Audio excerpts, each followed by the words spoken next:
You know that you're a generational chain breaker. You're ready to liberate yourself from past limitations and perspectives to manifest and quantum leap into your highest potential on your highest timeline. But sometimes you need a little support on your journey. If you're ready to live an abundant life, grounded and secure in your body and in the real world, join us here to expand your perspective and learn new tools. I'm your host, Becky Roytz, a Reiki master, author, healing hairstylist, and life coach, and this is the Everyday Healing Podcast. Some of the biggest lessons that you feel like you overcome in your life that are a deep and super important, impactful part of your story, that they were a huge catalyst in getting you to where you are today or are a part of getting you to where you know that you're going, are also probably stories and themes that are going to continue to show up moving forward so that you're able to explore them and heal them and understand them on a deeper level. So as an example, for me, this has shown up a lot in female relationships and sister wounding and trust issues or wounding around just like friendships, especially with other women. And when I opened my first salon, I had no idea what I was doing. I was really naive, but I was also really fucking driven. And I really knew that I was going to make it work no matter what. But even if that meant to my own detriment. And when I hired people, I shared my vision, I shared my mission, and I was so excited to have people on board. But what I didn't consider was the potential of grouping together random women that could potentially also secret mean girl behind my back. And I became the outcast of my own salon, which was exactly part of the mission in the first place. Was I wanted to create a space where everyone felt like they belonged and no one felt like an outcast, because it was such a common thing in the industry.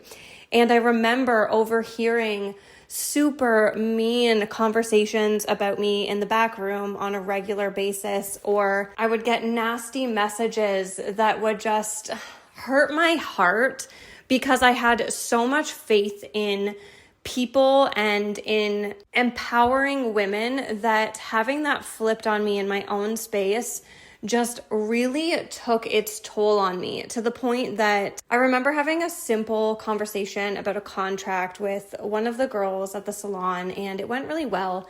But later that day, she sent some really nasty messages to me, to the point that I literally my body froze and I went into anaphylactic shock.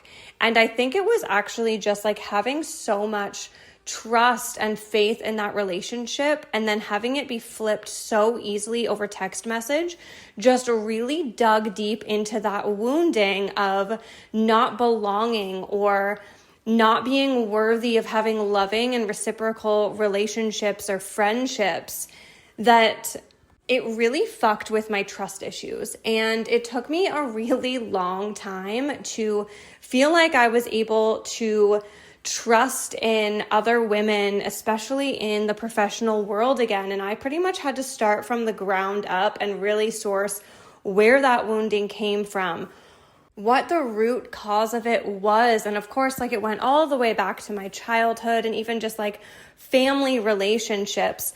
But I really had to start rebuilding that from the ground up and really focusing on my self-worth and how I felt about myself and the relationship that I had with myself before I could understand how that was being mirrored into the relationships that I was welcoming in. And then I also had to get really clear on boundaries and what I would tolerate and what I wouldn't tolerate. I had this people pleaser mentality, but also I was so driven to be successful that I would put myself through any type of discomfort or mental emotional abuse just to not let them win, just to prove that I could succeed. And it was, oh my gosh, it was such a deep uncovering and unlearning and then healing and relearning. It felt like it took years. I mean, it did take years. But my point with this is, this isn't just something that is never going to come up for me again. Yes, I had some beautiful ahas and deep understanding, and I was like, oh my gosh, I get it now. And it's true, I did understand the root cause, and I was able to release so much of that.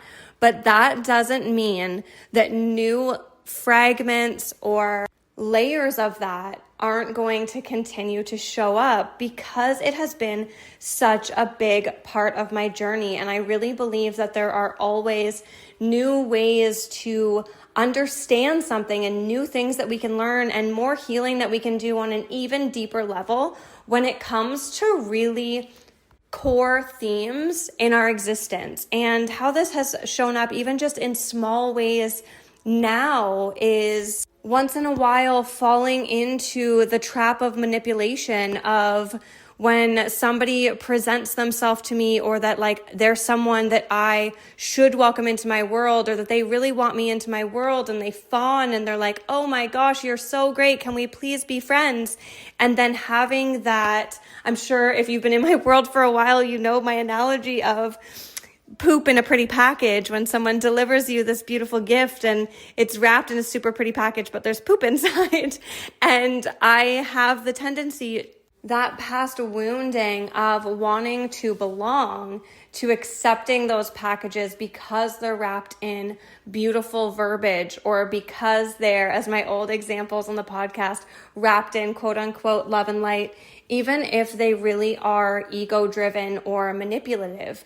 And it can be really hard when it feels like we have to learn the same lesson over and over, but it's also really empowering to be able to experience something that is similar to or kind of mirrors a feeling from a past experience that really spiraled you, maybe even really just 180'd your life or set you into a really deep depression or was a really dark time. And to be able to witness that as this version of you in this new light and work through it from that place of embodiment, of understanding. And yes, of course, it's going to rock your world, maybe even just like a little bit, or maybe even in a really big way momentarily. But being able to witness and have so much gratitude for how you're able to move through that now, how it doesn't rock you the same as it did however many years ago, or as however many versions of you ago, how you're really able to actually take what you've learned and navigate it in this new way, learn your new lessons from it, and move the fuck on, instead of having it be the story that you feel like you have to just keep telling your side and proving your worth and proving your value and proving how that person's an asshole and blah, blah, blah, blah, blah. And you're able to actually like fully remove yourself from that drama. You're able to see the situation for what it is, the part and role that you played into it. What wounding was stirred up that caused you to act or react the way you did, and also how you responded differently. And that, my friend, is progress. Progress is when you are able to see how you were able to move through this situation now versus how you would have moved through it then. And even if it's not perfect, because it's never going to be perfect, even if you're like, well, I should have done this, I should have done that, it doesn't matter. Any bit of progress you made is still fucking progress. You have nobody else to compare yourself to. You aren't expected to be perfect. You don't have to be the version like I used to be, where you just keep putting yourself through the shit over and over again just to prove that you can. And you're able to just remove yourself and say, nope, I'm done with that. I learned the lesson. It was similar to the one before. I'm not going in circles. I'm still moving upward. I'm still learning. I'm still growing. I'm always going to be a human. And I am here to learn and evolve. That is part of my freaking journey.